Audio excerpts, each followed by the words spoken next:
શ્રાવણ માસ ભગવાન શિવ અને માતા પાર્વતીની ભક્તિ માટે અત્યંત પવિત્ર માનવામાં આવે છે.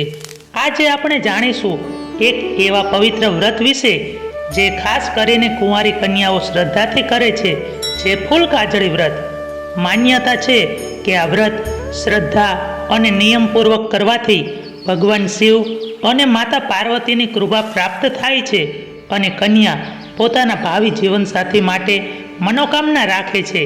પરંતુ આ વ્રતની સાચી વિધિ શું છે? આ વ્રત ક્યારે કરવાનું? પૂજામાં શું કરવાનું? અને ફૂલકાજળી વ્રતની સંપૂર્ણ પ્રાચીન કથા શું છે? આજે આપણે શરૂઆતથી અંત સુધી કથા સાંભળવાના છીએ, તો અંત સુધી જરૂર સાંભળજો. ફૂલકાજળી વ્રત ક્યારે કરવામાં આવે છે?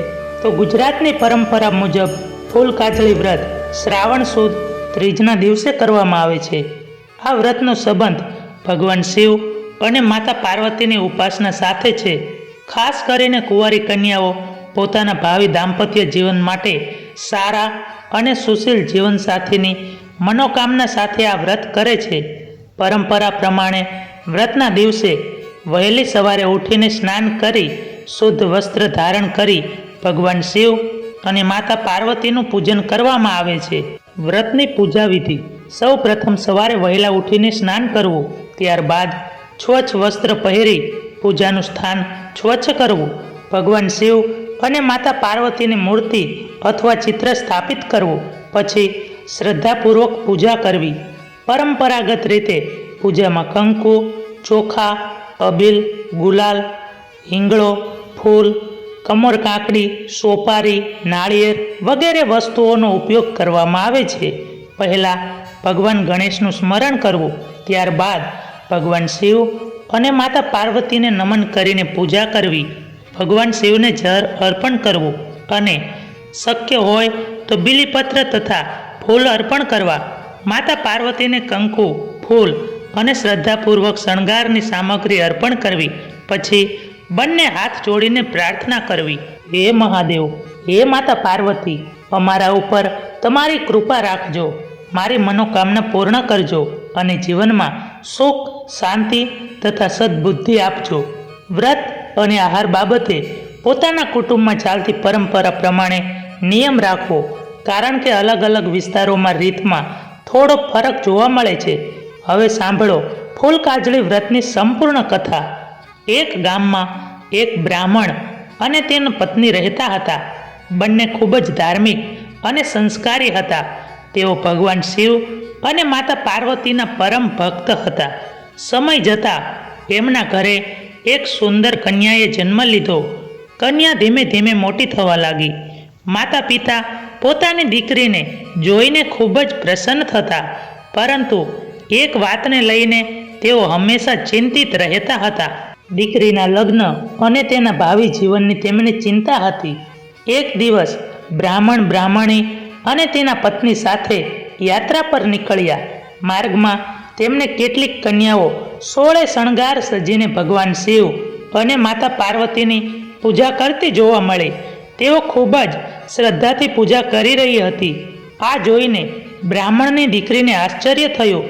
તેણે બીજી કન્યાઓને પૂછ્યું, બહેનો, તમે આ કયું વ્રત કરો છો? કન્યાઓએ કહ્યું, બહેન, આ ફૂલકાજળી વ્રત છે. અમે ભગવાન શિવ અને માતા પાર્વતીની ભક્તિથી આ વ્રત કરીએ છીએ. આ વ્રત કુંવારી કન્યાઓ પોતાના ભાવિ જીવન માટે શ્રદ્ધાથી આ વ્રત કરે છે. આ વાત સાંભળીને બ્રાહ્મણની દીકરીના મનમાં પણ વ્રત કરવાની ભાવના જાગી. તેણે માતા પિતાને આ વાત જણાવી. માતા પિતાએ પણ દીકરીને શ્રદ્ધાથી વ્રત કરવાની મંજૂરી આપી. ત્યારબાદ કન્યાએ ફૂલકાજળી વ્રતનો નિયમ રાખ્યો. એ શ્રદ્ધાથી ભગવાન શિવ અને માતા પાર્વતીનું પૂજન કરવા લાગી. દર વર્ષે શ્રાવણ સુદ ત્રીજના દિવસે તે ભક્તિભાવથી વ્રત કરતી, પૂજા કરતી. તે સમયે ભગવાન શિવ અને માતા પાર્વતીને નમન કરી અને પોતાના સારા ભાવિ જીવન માટે પ્રાર્થના કરતી. તેના મનમાં એક ભાવ હતો: હે મહાદેવ, હે મા પાર્વતી, મારા જીવનમાં સારો સંસ્કારી જીવનસાથી મળે અને મારું દાંપત્ય જીવન સુખી રહે. આ રીતે કન્યાએ શ્રદ્ધા અને નિયમપૂર્ણ વ્રત ચાલુ રાખ્યું. સમય પસાર થયો. કન્યા મોટી થવા લાગી. તેના માટે લગ્નના માંગા આવવા લાગ્યા. માતા પિતા યોગ્ય વર શોધવા લાગ્યા અને અંતે એક સારો સંસ્કારી અને યોગ્ય યુવક સાથે તેના લગ્ન થયા. માતા પિતાએ દીકરીના લગ્ન ધામધૂમથી કર્યા. કન્યા પોતાના નવા જીવનમાં પ્રવેશી. આ રીતે ફૂલકાજળી વ્રતની કથામાં ભગવાન શિવ અને માતા પાર્વતી પ્રત્યેની શ્રદ્ધા, સંસ્કાર અને મનોકામનાનું મહત્વ દર્શાવવામાં આવે છે.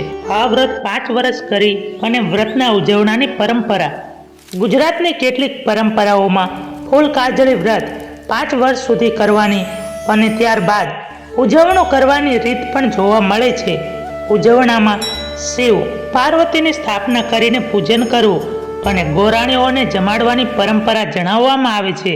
પરંતુ અહીં એક વાત ખાસ યાદ રાખવી: વ્રતની ચોક્કસ અવધિ, ઉજવણાની રીત, પૂજાની સામગ્રી કુટુંબ તથા સ્થાનિક પરંપરા પ્રમાણે બદલાઈ શકે.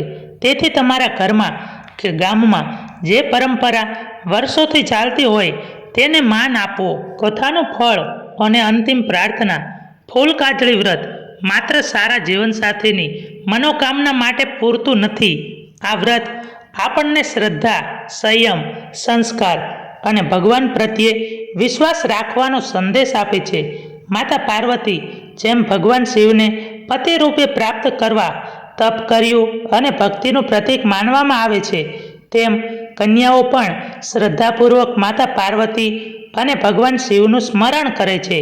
જે કોઈ ભક્તિપૂર્વક આ વ્રત કરે તેને ભગવાન શિવ અને માતા પાર્વતીને શ્રદ્ધાપૂર્વક પ્રાર્થના કરે: હે મહાદેવ, હે જગદંબા પાર્વતી, અમારા જીવનમાંથી દુઃખ દૂર કરજો, સુખ, શાંતિ અને સદબુદ્ધિ આપજો. કુંવારી કન્યાઓને સારો અને સંસ્કારી જીવનસાથી મળે અને સૌનું દાંપત્ય જીવન સુખમય બને. હે શિવ પાર્વતી, સદા સૌના ઉપર તમારી કૃપા રાખજો. હર હર મહાદેવ. જય માતા પાર્વતી.